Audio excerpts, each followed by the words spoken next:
Със сигурност сте чували хора, които казват: аз се занимавам с духовност. Щом аз чуя подобно нещо, за мен това пряко означава, че този човек е двойствен в своя живот.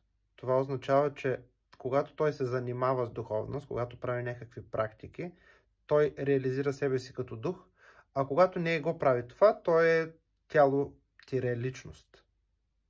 Това по-скоро прилича на личностно развитие, което помага, разбира се, много на човек, но след определено време е важно да надскочим това личностно развитие, да отидем към истинска духовност, която е себереализация като единството, като духа, който ние всъщност сме, като част от цялото, част от океана.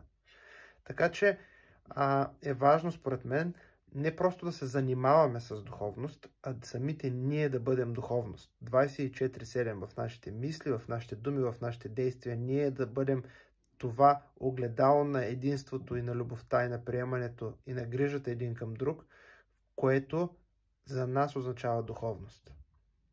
Нека спрем да се занимаваме с духовност, а да се качим на едно по-високо ниво, самите ние да бъдем духовност, самите ние да бъдем дух.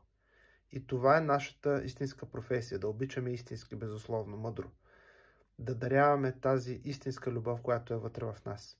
На всеки един, на всяко човешко същество, на всяко животно, на всяко растение, на всяко нещо, което е покрай нас.